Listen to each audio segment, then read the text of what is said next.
Hello, my name is Matthew Davis, student number 9510010. My tutor is Danielle Gordon, and I attended the Monday 12 p.m. to 3 p.m. workshop.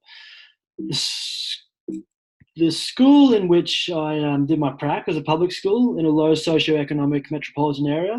It has a population of approximately 650 plus students from diverse multicultural backgrounds. Approximately 76% of the school was the school population of students were of English is an additional language or dialect. The class was a Year 5 class, and our primary focus was on mathematics, specifically fractions. The class was made up of 26 students. Each one of these students had access to iPads. There was a large gap in student ability, so we eventually differentiated to this by making rotational groups. The diagnostic revealed that we couldn't have one single learning intention for the class because of the vast student abilities, so we used two different content descriptors to differentiate for their learnings. The extended group focused on content descriptor, investigating strategies to solve problems involving addition and subtraction of fractions with the same denominator. However, due to their advanced abilities, they progressed to adding fractions with different denominators. The lower group focused on content descriptor, compare and order common unit fractions and locate and represent them on a number line. The specific intention for this group was identifying and ordering unit fractions, and they were the main focus in this presentation. So the diagnostic, I used a multiple choice quiz that covered the content descriptors for Year 5 to gauge an understanding on what needed to be taught before I planned the lessons. To achieve this, I conducted the quiz 2 days before my first maths lesson. These results gave me the evidence for what content descriptors needed to be taught, and indicated a discrepancy in student ability. So in the range of student ability. As you can see, it tracks students' answers by labeling them as right or wrong. That's the green and red there. These are some sample questions that indicated what content needed to be taught, and it gave me a starting point for me to build my lessons off. The diagnostic revealed that 64% of the students couldn't identify what a unit fraction was, so I began my first lesson with explicit teaching on the concept of unit fractions. This wasn't the main focus of the lesson, just a small focus on it. I used traffic light response strategies to gauge the students' comfort levels on unit fractions before and after the lesson to monitor their confidence and progress. I noted and tracked their responses, which are displayed below. I followed up with the two students who picked yellow and had formative conversations to help understand why they found it so hard. After these conversations, I found that the students did actually understand. They just lacked the self-esteem in mathematics in general. After my first lesson, it was evident that by keeping the two groups together, it made the content too easy for the extension group. So I conducted another fractions quiz that was designed to gauge the level, the year level in which the students were currently working at, so their ability, like lining their ability with the year level, to help differentiate and divide the class into two different learning groups. The whole class did the test for more accuracy and differentiation. Considering I had taught a lesson on ordering fractions, I could use this question in the quiz to formatively assess the students' knowledge from my first lesson and provide written feedback and feed forward. As you can see, I have highlighted specifically what was said.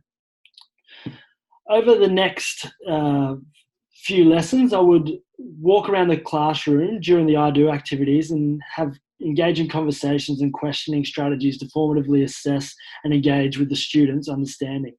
I allowed the students to freely talk as I took notes for clarity of their understanding. This is a photo of a student in the lower group. I'll now track throughout the rest of this presentation as evidence for learning. During our conversation, I used hinge questioning to assess her understanding on key content that would be used for useful information when helping her order unit fractions, and noted her responses for evidence.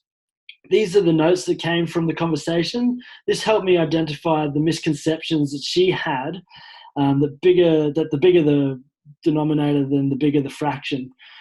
Because this was consistent with our with the first answers in the second diagnostic that was also used as a formative assessment, I sat down with her and went back over my original feedback and feed forward to assure the feedback was clear and concise.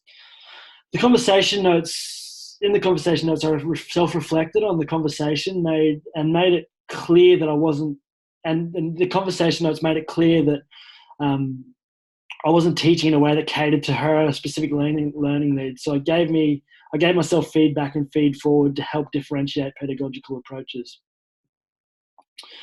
Following up on my own self-reflection and feedback, I designed this next lesson with hands-on and visual cues to cater for the needs addressed in the conversation notes. Here's an example of her breaking up wholes into fractions and comparing their sizes. From here, she could see, order, and verbalize which fractions were bigger or smaller than others. Once again, I used questioning to gauge a detailed understanding of her content knowledge.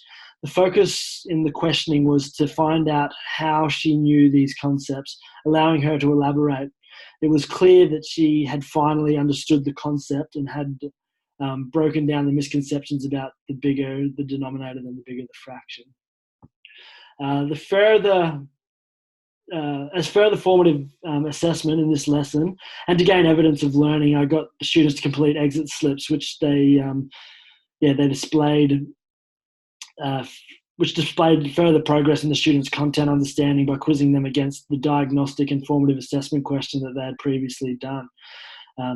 This had confirmed that this particular student had obtained the learning goal and had the ability to apply and repeat the knowledge.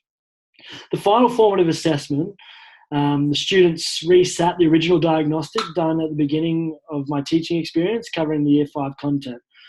We could track and compare their results to have a final indication on student improvement.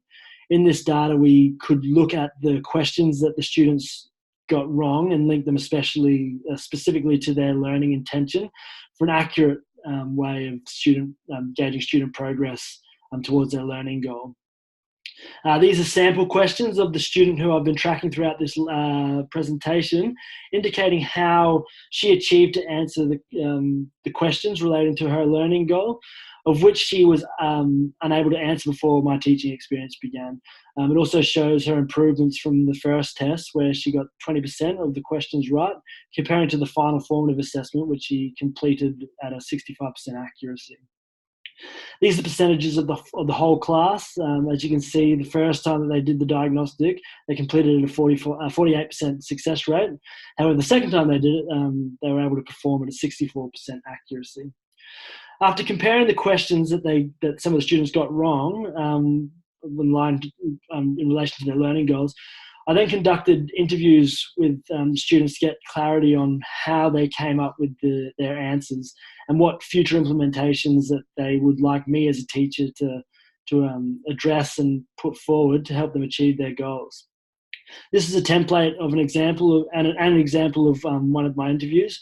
During this interview, I gave oral feedback and feed forward and arranged further times to work one-on-one with the students who needed extra work.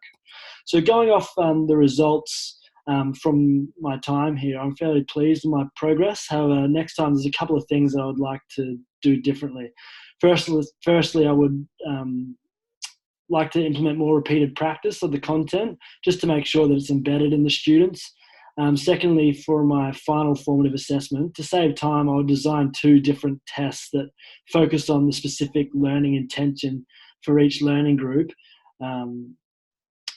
individually, so they're not together in the same test, and just to save having to align the answers with their learning intention. And these are my they're my references. Thank you very much.